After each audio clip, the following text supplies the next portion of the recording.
Mais uma vez estamos aqui para dar continuidade à reflexão que fala sobre a importância da oração.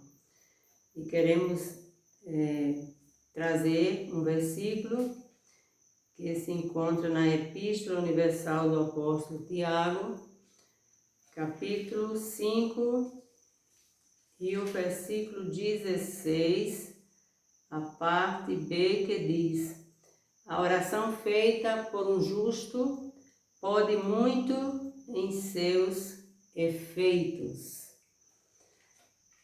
É importante e é necessária a oração feita por um servo de Deus. Nós falamos no vídeo passado sobre os 3 tipos de oração: a oração pessoal, a oração intercessória e a oração coletiva. Queremos dar continuidade ao tema da oração intercessória. É muito importante e eu tenho certeza que você já foi beneficiado ou beneficiada por causa da oração de outra pessoa.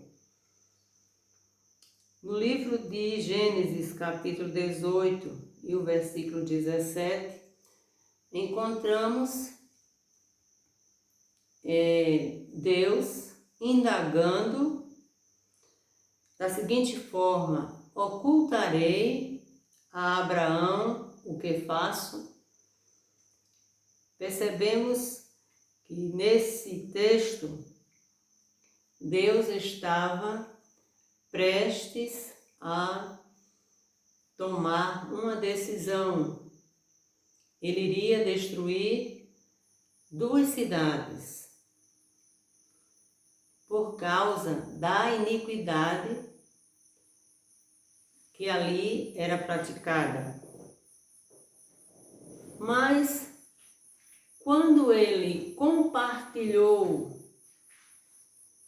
com Abraão, ele abriu ou deixou aberta a oportunidade, ele deu a oportunidade a Abraão de interceder.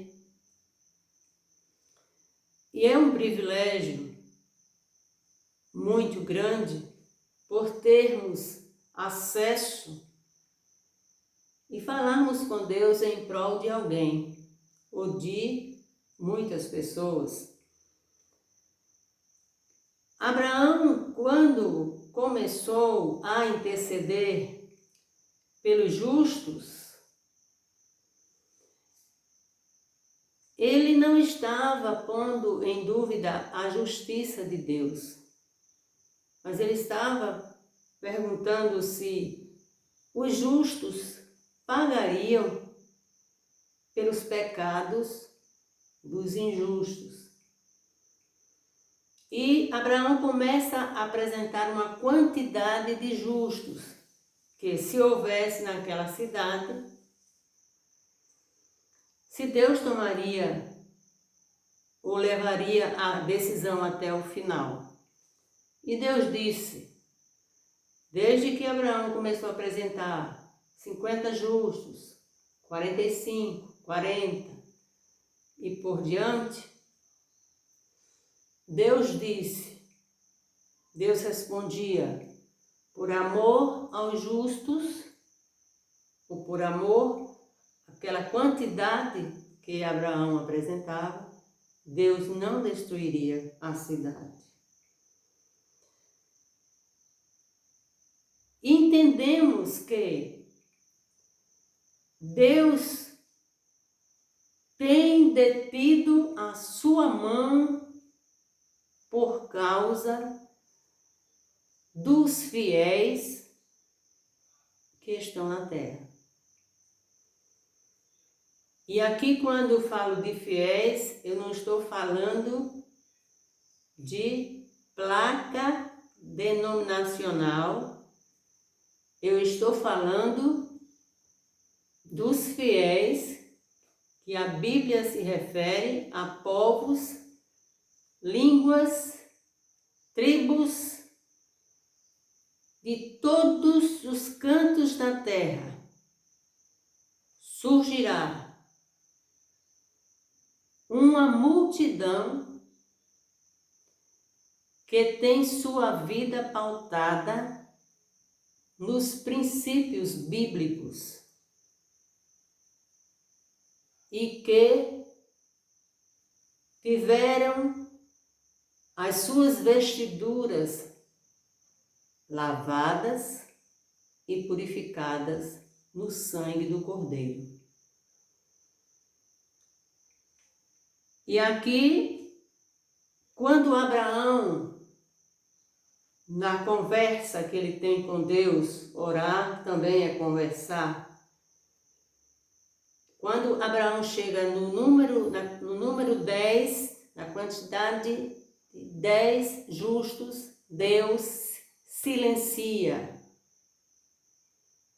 E quando vamos ler a história, nos versículos adiante, percebemos que só havia 4 justos. Nem 10 havia naquela cidade. E procurando entender o que havia naquele lugar, porque nós ouvimos muitas pregações que abordam um tema, é taxativa ou são taxativas em um tema específico.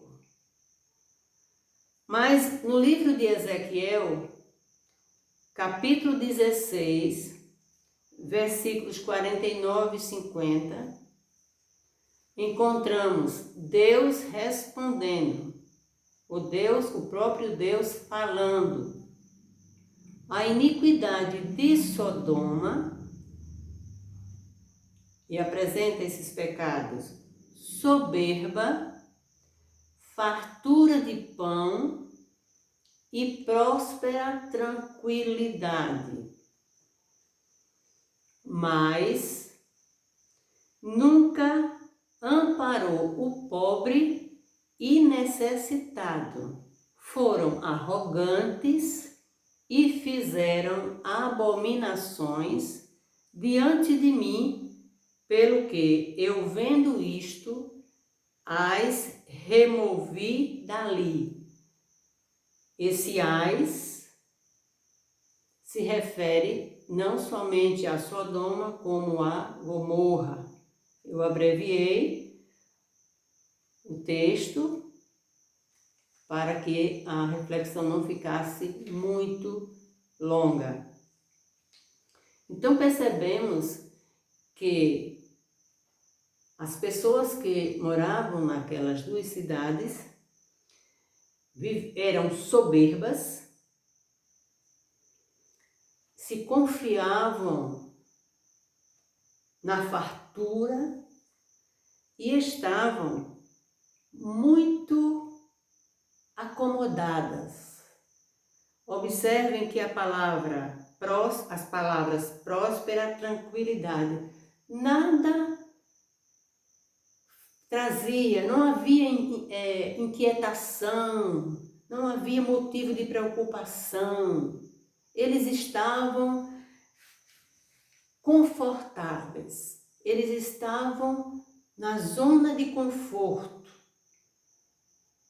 estavam tranquilos e não se preocupavam com o bem-estar do pobre e do necessitado. Além disso, eram soberbos, orgulhosos, arrogantes. Eu não sei se você já teve a experiência de lidar com pessoas que tem atitudes como essas que falamos, citamos.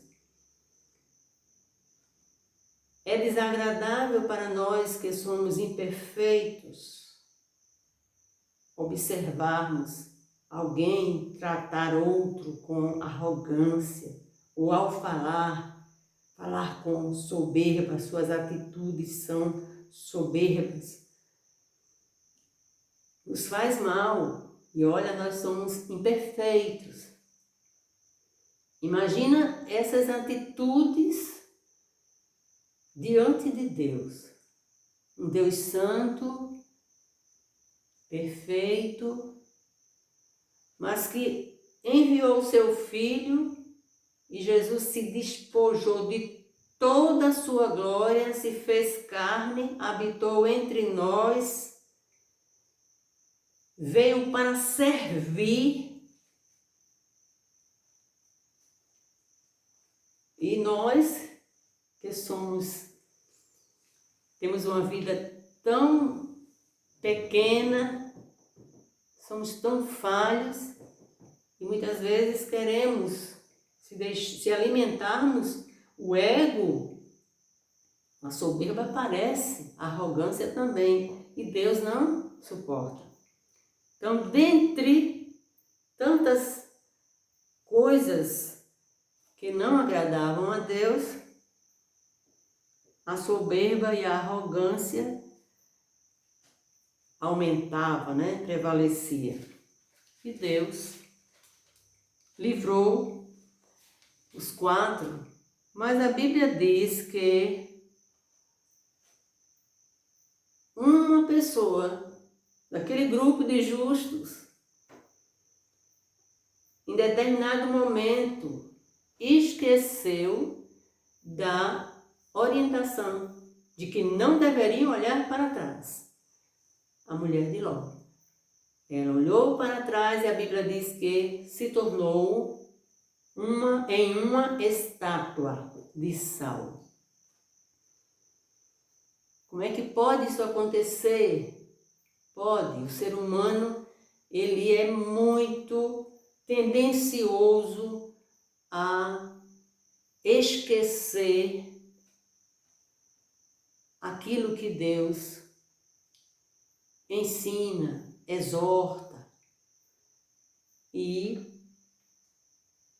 vem o prejuízo, Quantos cristãos estão dentro da igreja, mas não conseguem ouvir ou entender o que Deus está falando?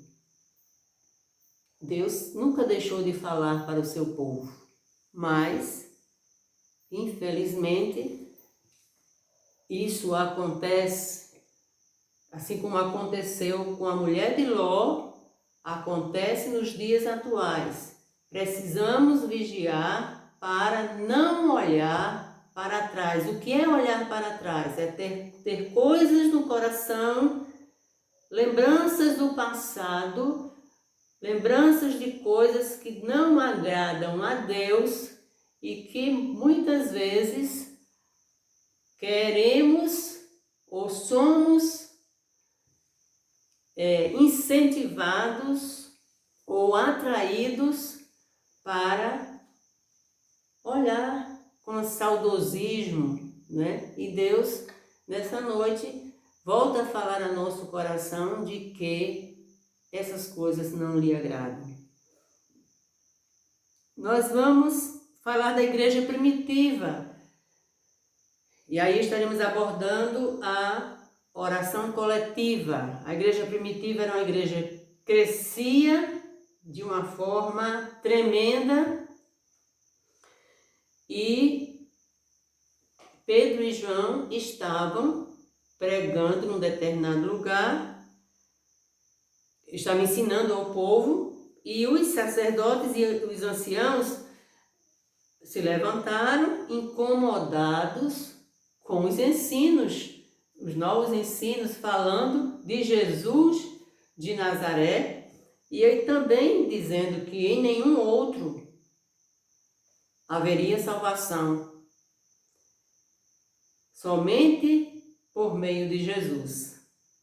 E aqueles 2 homens foram presos, mas a Bíblia destaca que chamava a atenção, porque as pessoas sabiam, principalmente os líderes religiosos, sabiam, as autoridades sabiam que Pedro e João eram homens de pouca letra, ou poucas letras, e indoutos, ou seja, homens leigos, mas que falavam a palavra com ousadia. Então, somente na eternidade vamos entender quantos Pedros e Joãos estão por esse mundo afora, falando a palavra, falando do amor de Deus, mas com uma ousadia sobrenatural, porque eles são, ou elas também, existem muitas servas do Senhor, são cheios e cheias do Espírito Santo. E determinado momento, quando eles estavam sendo conduzidos para a prisão, a Bíblia diz, no capítulo 4 de Atos, você encontra, quase 5.000 pessoas se converteram. Eles eram homens sem anel no dedo, mas eles tinham o poder, a graça e o conhecimento que somente vem de cima para aqueles que buscam a Deus com sinceridade. Então, quando eles oraram, por isso que destacamos aqui a oração coletiva, quando eles oraram, a Bíblia diz que quando levantaram juntos a voz e oraram a Deus, o local estremeceu com a glória de Deus e todos foram cheios do Espírito Santo. Se você ainda não tem essa experiência, busque e peça ao Senhor. É algo maravilhoso, não tem palavras para descrever o que é a operação do Espírito Santo na vida de um ser humano falho, mortal, né? Mas que pela misericórdia o Senhor derrama sobre o vaso de barro que somos nós e a glória de Deus aparece. Então não devemos confundir a presença dos dons espirituais como medidor de pureza ou santificação, porque a igreja que estava localizada em Corinto, capital de uma província romana, era uma das igrejas onde havia a operação e a manifestação dos dons espirituais, mas também era uma igreja muito, ou melhor dizendo, cheia de impureza. É por isso que Jesus diz que naqueles dias, ou naquele dia, muitos vão dizer: em teu nome eu operei milagres, em teu nome expulsei demônios, em teu nome profetizei. E ele vai dizer: não vos conheço, apartai-vos de mim para o fogo eterno. Então, o fato de o cristão ter dons espirituais, ser usado por Deus, não quer dizer que ele já está com a coroa na cabeça e com um pé já nas mansões celestiais. Ele tem que permanecer fiel até o fim. Os dons são complementos, são dadas a quem Deus quer e também a quem busca. E Ele tem prazer de dar, mas ninguém pode usar como se fosse, lhe desse a garantia de salvação. A garantia de salvação é por meio de Jesus, o sangue de Jesus que foi derramado na cruz do Calvário, o nascer de novo e a permanência na presença do Senhor. Louvado e engrandecido seja o nome de Jesus. A Bíblia diz que devemos e podemos fazer uso, né? Faz parte da caminhada aqui na Terra a oração pessoal, a oração intercessória e a oração coletiva. E eu não sei como você está ao término desse vídeo. Se você acompanhou o primeiro e está agora assistindo o último, eu não sei como você está nesse momento, mas eu quero lhe dizer que se você já tem uma vida de oração, continue. Mas se você parou de orar por algum motivo, volte a conversar com Deus. Deus sente saudade, Deus deseja ouvir a sua voz. Não é que Ele não sabe do que está passando, do que está se passando na sua vida. Não é que Ele não saiba do amanhã, mas Ele quer manter um relacionamento com você, porque Ele é Pai. E você é filho, e todo pai deseja e tem prazer de ouvir a voz do seu filho. Imagina Deus, que por amar você, enviou Jesus, o único filho, para morrer uma morte terrível, a ponto de Jesus fazer uma oração no Getsêmani. Pai, se possível, passa de mim esse cálice, todavia não se faça a minha, mas a tua vontade.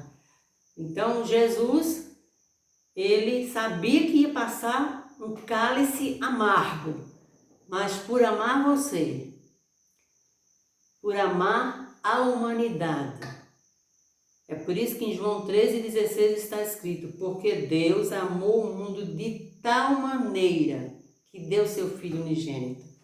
Receba essa palavra, volte a conversar com Deus, ponha em prática todos os ensinamentos que o Espírito Santo estará colocando no seu coração. Viva a vida com alegria das experiências que você vai ter com Deus e fala do amor de Deus por onde quer que você passe. E sua vida também seja uma vida de bênção para alcançar outras, em nome de Jesus.